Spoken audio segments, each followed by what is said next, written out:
Hi நண்பா, தமிழக அரசு தொழில் வளர்ச்சி நிறுவனமான டிட்கோ துறையிலிருந்து தற்பொழுது வேலைவாய்ப்பு வந்திருக்கு. ஃப்ரெஷர் அப்ளை பண்ணிக்கலாங்க. எழுத்து தேர்வு கிடையாது. இன சுழற்சி முறையில் கேண்டிடேட்டோடைய ப்ரொஃபைலை ஷார்ட்லிஸ்ட் பண்ணி அதன் அடிப்படையில் நேர்காணல், அதாவது இன்டர்வியூ மூலமாக ஹையர் பண்ண போகிறாங்க. தமிழ்நாடு தொழில் வளர்ச்சி நிறுவனம், அதாவது டிட்கோ துறை அப்படின்னு சொல்லுவாங்க. இந்த டிபார்ட்மெண்ட்ல இருந்து அலுவலக உதவியாளர் ஜாபுக்கு வேலை வாய்ப்பை அறிவிச்சிருக்காங்க. நீங்கள் பார்த்துட்டு இருக்கிறது இந்த ஜாபுக்கான ஒரு அப்ளிகேஷன் ஃபார்ம் தான். இந்த அப்ளிகேஷன் ஃபார்மில் வலது பக்கம் உங்களுடைய புகைப்படத்தை அட்டாச் பண்ணிவிட்டு அண்ட் இதில் கேட்டிருக்கக்கூடிய தகவலை தெளிவாக நீங்கள் தமிழில் ஃபில் பண்ணி சென்ட் பண்ணி கொடுத்தாலே போதுங்க. இந்த அப்ளிகேஷன் ஃபார்ம் கூட என்ன மாதிரியான டாக்குமெண்ட்ஸ்லாம் அட்டாச் பண்ணணும் அப்படிங்கிறத தெளிவாக கொடுத்துருக்காங்க. எல்லாத்தையுமே நான் உங்களுக்கு சொல்கிறேன். இந்த ஜாபுக்கான முழு தகவலை பார்த்துடலாம். நோட்டிஃபிகேஷன் பார்த்தீங்கன்னா டிசம்பர் 30 வெளியிட்டிருக்காங்க. தமிழ்நாடு தொழில் வளர்ச்சி நிறுவனம், டிட்கோ அப்படின்னு சொல்லுவாங்க. சென்னையில் பார்த்தீங்கன்னா இந்த ஒரு நிறுவனம் இருக்குது. தற்பொழுது இந்த டிபார்ட்மெண்ட்டில் 2 காலியிடங்கள், அதாவது அலுவலக உதவியாளர் அப்படின்னு சொல்லக்கூடிய ஆஃபீஸ் அசிஸ்டன்ட் ஜாபுக்கு நோட்டிஃபிகேஷனை வெளியிட்டிருக்காங்க. இந்த ஜாபுக்கான சேலரி பேசிக் பே உங்களுக்கு 15,700 ரூபாய். இதை ஃபாலோ பண்ணி குறைந்தபட்சம் ஒரு 10,000 15,000 ரூபாய் வரைக்கும் நீங்கள் படிகள் அப்படின்னு சொல்லக்கூடிய அலவன்சஸ் ஆட் பண்ணுறீங்க அப்படின்னா முதல் மாத சம்பளம் எப்படி பார்த்தாலும் ஒரு 29,000 ரூபாய் வரைக்கும் நீங்கள் ஏர்ன் பண்ணலாம். மொத்தமாக 2 காலியிடங்கள் மட்டும்தான். வேகன்சி கம்மியாக இருக்கிற பட்சத்தில் காம்படிஷன் ரொம்ப கம்மியாக இருக்கும். எலிஜிபிலிட்டியை சொல்கிறேன். இன்ட்ரெஸ்டட் கேண்டிடேட் அப்ளை பண்ணுங்கள்.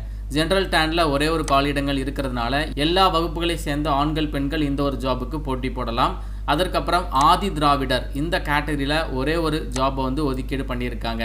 குறைந்தபட்ச வயது 18 கம்ப்ளீட் ஆகிருக்கணும். பொது பிரிவு அப்படின்னா 32 வயது வரை அப்ளை பண்ணிக்கலாம். பிற்படுத்தப்பட்டோர் அப்படின்னா 34, மிகவும் பிற்படுத்தப்பட்டோர் அப்படின்னா 34, ஆதி திராவிடரில் அருந்ததியர், அதுக்கப்புறம் பழங்குடியின வகுப்பினர் அப்படின்னா அதிகபட்சம் 37 வயது வரை அப்ளை பண்ணிக்கலாம். அதே மாதிரி பொது பிரிவினர் கேட்டகரியில் முன்னாள் இராணுவத்தினராக இருக்கிறீங்க அப்படின்னா 50 வயது வரை அப்ளை பண்ணிக்கலாம். இதர பிரிவினர்களுக்கு அதிகபட்சம் 55 வயது வரைக்கும் ஏஜ் ரிலாக்ஸேஷன் கொடுத்துருக்காங்க.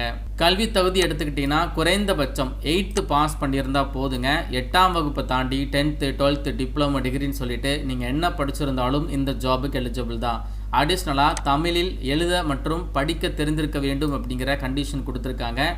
அண்ட் அப்ளை பண்ணுற கேண்டிடேட்க்கு மிதிவண்டி இல்லைனா 2 சக்கர வாகனம் ஓட்டும் திறன் பெற்றவராக இருக்க வேண்டும். பணி நியமனம் செய்யப்படுவதற்கு அவருடைய ஒழுக்கமும் முன் வரலாறும், அதாவது ஒரு கான்டாக்ட் சர்டிஃபிகேட் உங்ககிட்ட கேட்பாங்க. உங்களுடைய நன்னடத்தை ரொம்ப முக்கியம் அப்படிங்கிறத போட்டிருக்காங்க. இந்த ஜாபுக்கு ஒரு சில ப்ரிஃபரன்ஸ், அதாவது முன்னுரிமை பற்றின சில தகவலை கொடுத்துருக்காங்க. அது எல்லாத்தையுமே நீங்கள் தெளிவாக செக் பண்ணி பார்த்துக்கோங்க.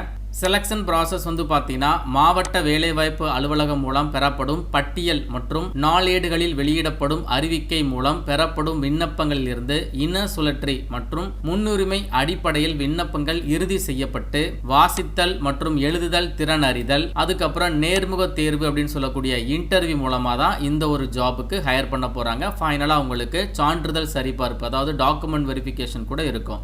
நேர்காணல் நடைபெறும் பொழுதே உங்களுக்கு டாக்குமெண்ட் வெரிஃபிகேஷனும் வச்சுருவாங்க. செலக்ஷன் ப்ராசஸில் கேண்டிடேட்டை இன சுழற்சி மற்றும் ப்ரிஃபரன்ஸ் அடிப்படையில் ஷார்ட்லிஸ்ட் பண்ணுறாங்க. அதுக்கப்புறம் உங்களுக்கு டைரெக்டாக இன்டர்வியூ இருக்கும். அதை ஃபாலோ பண்ணி டாக்குமெண்ட் வெரிஃபிகேஷன். விண்ணப்பதாரர்களுக்கான சில நிபந்தனைகள் கொடுத்துருக்காங்க. அதையும் நீங்கள் தெளிவாக செக் பண்ணிடுங்க. நம்ம ஃபஸ்ட்டு ஒரு அப்ளிகேஷன் ஃபார்ம் பார்த்துருந்தோம் இல்லையா, அதை நீங்கள் ஃபில் பண்ணிவிட்டு அது கூட சப்போர்ட்டிவ் டாக்குமெண்ட்ஸ் எல்லாத்தையுமே நீங்கள் அட்டாச் பண்ணி போஸ்ட் கவரில் தான் நீங்கள் எல்லாத்தையுமே போட்டு இந்த அட்ரஸ்க்கு போய் சேர்ற மாதிரி நீங்கள் சென்ட் பண்ணி கொடுத்துருங்க. இந்த அப்ளிகேஷன் ஃபார்ம் கூட நீங்கள் வைக்கிற எல்லா டாக்குமெண்ட்டுமே ஜெராக்ஸ் தான் வைக்கணும். அந்த ஜெராக்ஸில் அரசிதழ் பதிவு பெற்ற அலுவலரிடம் சான்றொப்பம், அதாவது கெசட்டட் ஆஃபீஸர் கிட்ட அட்டாச்டு சைன் வாங்க சொல்லியிருக்காங்க. கெசட்டட் ஆஃபீஸர் அப்படின்னா பச்சை இங்கில் சைன் போடக்கூடிய அரசு அலுவலர்கிட்ட நீங்கள் அட்டாச்டு பண்ணி உங்களுடைய டாக்குமெண்ட்ஸை நீங்கள் சென்ட் பண்ணி கொடுங்க. பச்சை இங்கில் சைன் போடுறது பார்த்தீங்கன்னா ஸ்கூலில் இருக்கக்கூடிய ஹெட் மாஸ்டர், அதே மாதிரி உங்களுக்கு தெரிஞ்ச டாக்டராக இருக்கலாம், அரசு வக்கீலாக இருக்கலாம். இந்த மாதிரி உங்களுக்கு தெரிஞ்ச பச்சை இங்கில் சைன் போடக்கூடிய அரசு அலுவலர்கிட்ட நீங்கள் அட்டாச்ட் வாங்கி உங்களுடைய அப்ளிகேஷன் ஃபார்ம் கூட சப்போர்ட்டிவ் டாக்குமெண்ட்ஸ் எல்லாத்தையுமே அட்டாச் பண்ணி சென்ட் பண்ணி கொடுத்துருங்க. இதை ஃபாலோ பண்ணி நிறைய ஜென்ரல் இன்ஃபர்மேஷன் கொடுத்துருக்காங்க. கம்ப்ளீட்டாக இந்த நோட்டிஃபிகேஷனை செக் பண்ணி பாருங்கள். இது தமிழில் தான் கொடுத்துருக்காங்க. ஜனவரி மாதம் 30 வரைக்கும் உங்களுக்கு லாஸ்ட் டேட் இருக்குது. ஸோ நீங்கள் அஞ்சல் மூலமாக உங்களுடைய அப்ளிகேஷனை நீங்கள் சென்ட் பண்ணி கொடுக்கலாம். அப்படி இல்லைனா டேரெக்டாக நீங்கள் சென்னையில் இருக்கக்கூடிய ஆஃபீஸ், அதாவது சென்னை சரௌண்டிங்கில் இருக்கிறவங்க இந்த ஆஃபீஸ்க்கு டைரெக்டாக போய் கூட உங்களுடைய அப்ளிகேஷன் ஃபார்மை நீங்கள் கொடுக்கலாம். தமிழகத்தை சேர்ந்த 38 மாவட்ட மக்களுமே இந்த ஜாபுக்கு எலிஜிபிள் தாங்க. இன்ட்ரெஸ்டட் கேண்டிடேட் அப்ளிகேஷனை ப்ரொசீட் பண்ணுங்கள். அப்ளை பண்ணுறது கூட எந்த ஒரு ஃபீஸுமே கிடையாது. மறக்காமல் உங்கள் ஃப்ரெண்ட்ஸ் எல்லாருக்கும் ஷேர் பண்ணி கொடுத்துருங்க. மேலும் ஒரு நல்ல வேலைவாய்ப்பு தகவலுடன் நான் உங்களை சந்திக்கிறேன். தேங்க்ஸ் ஃபார் வாட்சிங். See you. Bye.